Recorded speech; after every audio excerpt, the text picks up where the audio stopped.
In the rugged expanse of Alaska's Denali National Park, where wildfires blazed relentlessly across the landscape 2 years ago, a heartwarming story of compassion and connection began.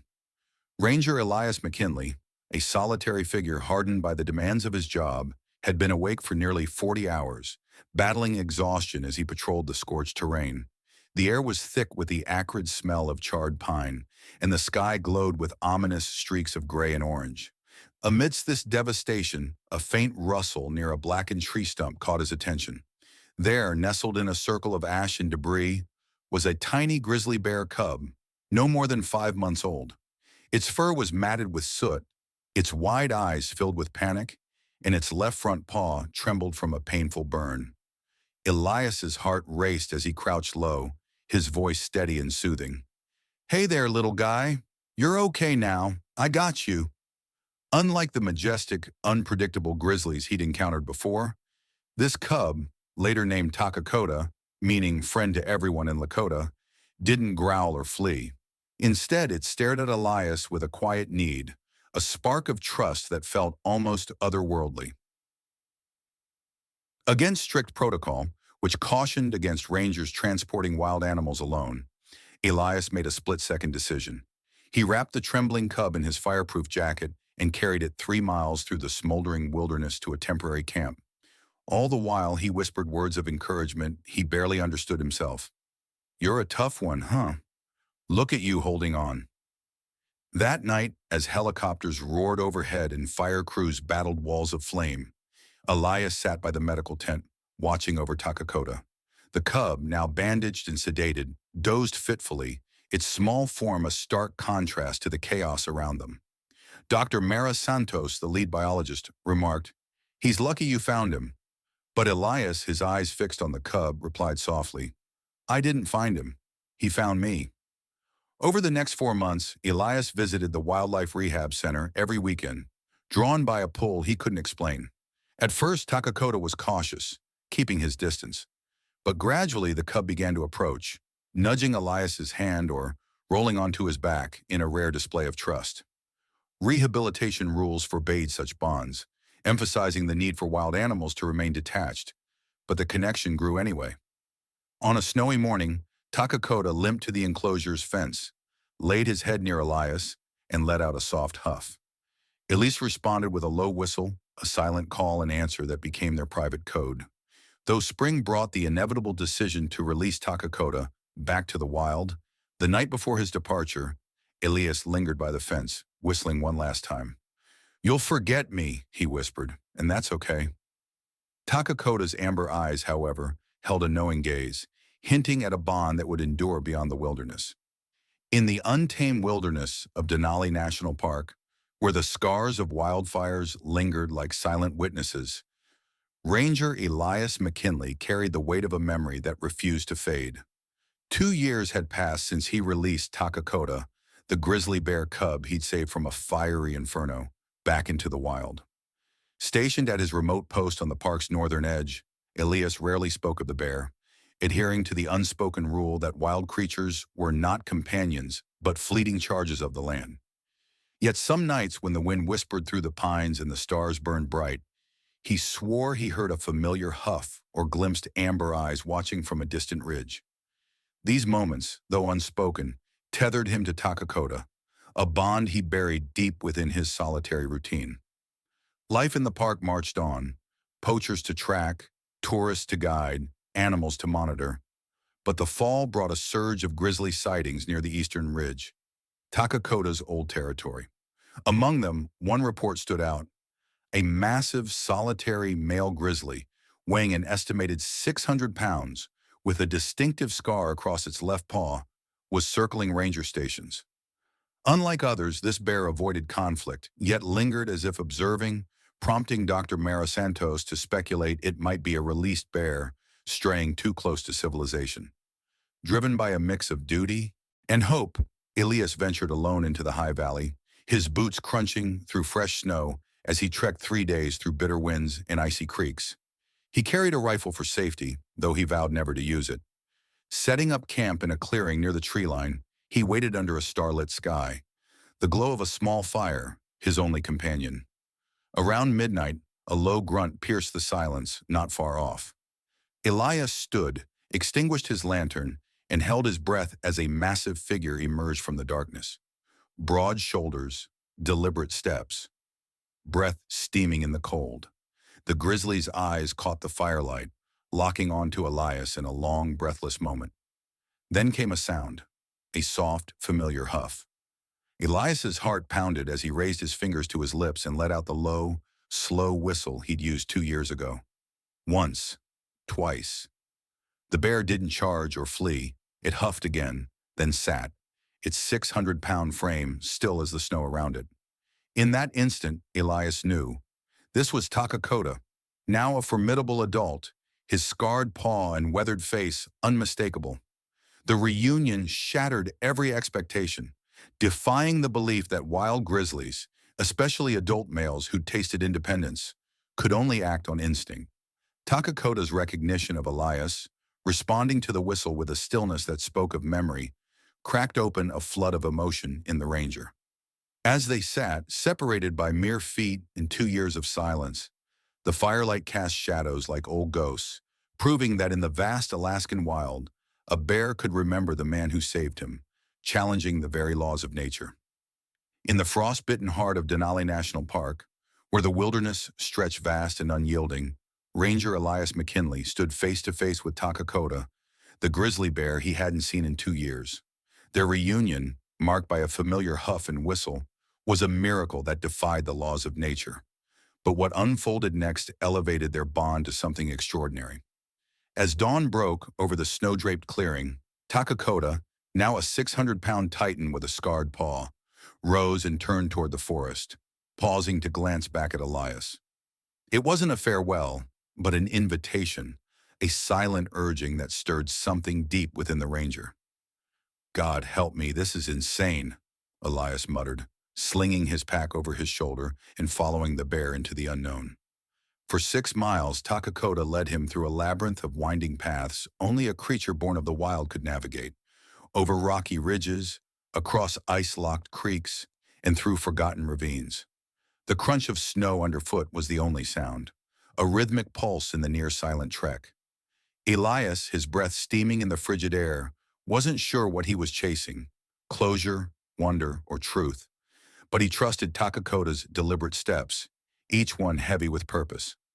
By midday, they reached a serene clearing where a stream murmured beneath a thin layer of ice, its edges frozen but alive with quiet resilience. Takakota stopped by the water, his massive frame tensing as he pawed at the snow near a cluster of low shrubs, then backed away. Elias stepped closer, his eyes narrowing as he spotted it. Fresh blood spattered across the snow, stark against the white. Smaller tracks, unmistakably canine, trailed away from the scene. "Wolves," Elias whispered, his heart sinking. A few steps further, he found the half-buried body of a young fox, its form torn apart by sharp teeth. Takakota stood motionless, his amber eyes locked on Elias, as if willing him to understand. "You brought me here to see this?" Elias asked, his voice barely audible. Then it hit him like a thunderclap. This wasn't a random kill. Recent park reports had mentioned livestock raids along the outer borders, attributed to a rogue wolf pack. Elias had dismissed them as scattered incidents, but Takakota had revealed a pattern, a message woven into the blood-stained snow. The bear had been watching, tracking the wolves' encroachment, and now he was warning Elias of a growing threat to the park's delicate balance. That night, Elias set up camp in the clearing, the weight of Takakota's actions pressing on him. The fire crackled low as he pored over topographic maps by lantern light, piecing together the puzzle. The wolves' boldness could endanger more than wildlife. Ranger stations, rehab, trails, even Takakota himself were at risk if the pack grew bolder. The bear's actions transcended instinct. They spoke of intelligence, loyalty, and a protective instinct that extended to the land and its human stewards. Elias knew he had to return to base, report the threat, and rally a team, but the thought of leaving Takakota again gnawed at him. Would this miracle repeat, or was this a final gift before the wild reclaimed its own?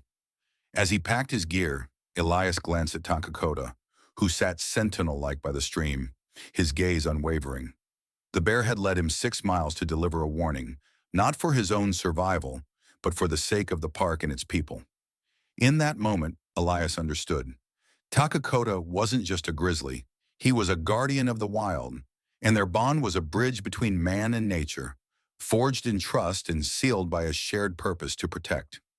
In the frozen expanse of Denali National Park, where the wilderness held both beauty and peril, Elias McKinley stood at a crossroads that tested the depths of his bond with Takakota, the grizzly bear he had once saved. Their reunion after 2 years had been miraculous, and Takakota's warning of a rogue wolf pack's encroachment had revealed the bear's loyalty to the land and its people.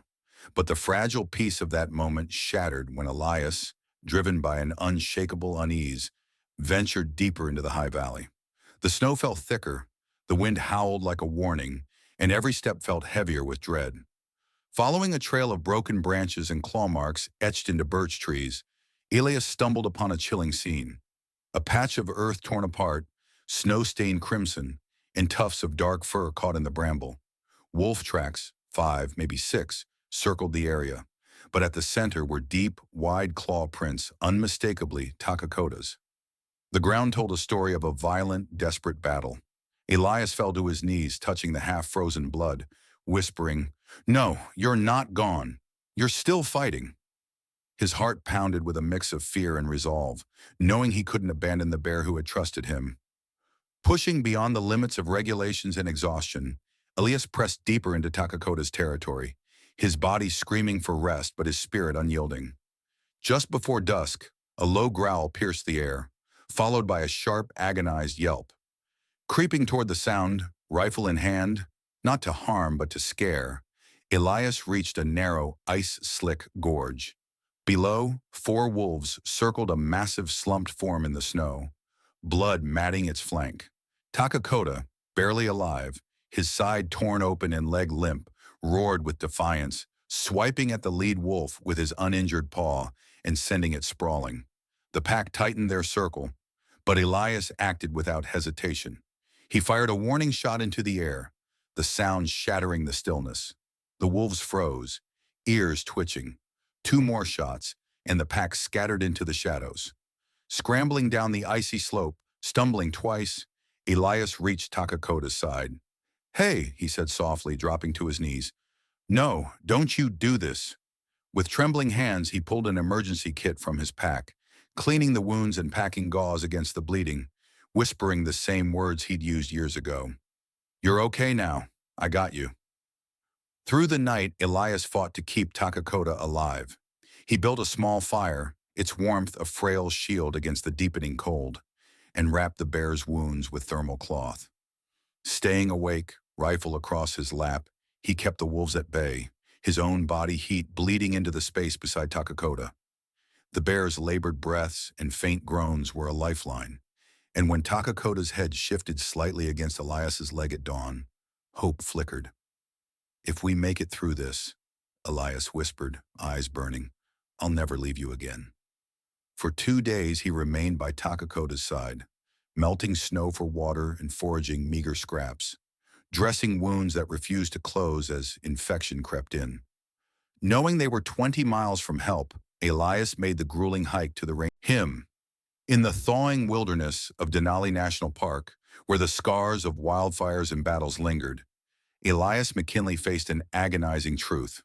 Takakota, the grizzly bear who had remembered him after 2 years and risked his life to warn of a wolf pack's threat, could not return to the wild. After a harrowing rescue from a gorge where Elias found the 600-pound bear battered but defiant, he and Dr. Mara Santos had hauled Takakota to a mobile medical trailer, defying protocol to save him. Surgery saved the bear's life, clearing the infection and mending his wounds, though a slight limp would forever mark his back leg. Yet the director of wildlife control delivered a crushing verdict. Takakota, too accustomed to human presence, was a liability in the wild. Release was impossible. Captivity in a reinforced enclosure loomed, where he would gaze at the distant forest through glass, his freedom stolen. Elias, who had whispered, "You're okay now, I got you," through every crisis, couldn't accept this fate for the bear who had never abandoned him. Sitting silently in the director's office, his resolve hardened. "Then I stay with him," he declared, proposing a radical solution, a semi-wild sanctuary where Takakota could roam safely and Elias would serve as his guardian, not just a ranger. "He never gave up on me," he said, his voice steady, eyes locked on the director's. The fight for Takakota's future was grueling. Over 2 months, Elias made dozens of phone calls, navigating bureaucratic resistance, while Dr. Santos bolstered his case with field reports documenting Takakota's extraordinary behavior, his memory retention, emotional patterns, and trust in Elias, unmatched in any bear the rehab staff had seen. For weeks, Elias sat outside Takakota's temporary enclosure, never forcing interaction, just showing up as he had when the bear was a cub. Sometimes he read aloud, sometimes spoke softly, always ending with their low whistle, to which Takakota responded with a huff, his eyes fixed on Elias with unwavering recognition. The staff marveled, noting no bear had ever bonded so singularly with a human. Finally, permission was granted. A 100-acre sanctuary was established at the edge of the old burn zone, a protected haven of forests, running streams, and rocky shelters, fenced only at its farthest edges. Takakota would be free, yet safe, tethered to the land he'd fought to protect. On the day of the transfer, Elias rode with Takakota in the truck, whistling softly as they neared the sanctuary gate. The bear raised his head, sensing the moment. When the doors opened, Takakota stepped into the sunlight, his massive paws silent on the earth. He turned once, locking eyes with Elias, and let out a deep huff. A thank you that needed no words. That spring, hikers on Denali's outer trails began reporting sightings of a massive grizzly on the ridgeline. Never aggressive, always watching. On quiet nights when the wind carried just right, they heard a low whistle echoing through the pines, answered by a bear's soft huff. Elias, now Takakota's guardian, had traded his ranger post for a higher calling, ensuring the bear's legacy endured. Takakota was more than a grizzly. He was a soul who remembered kindness and returned it, a living testament to the power of loyalty and connection. In the vast Alaskan wild where instinct ruled, their bond proved that memory and empathy could bridge the divide between man and beast, whispering a truth that echoed through the trees. Some bonds are eternal.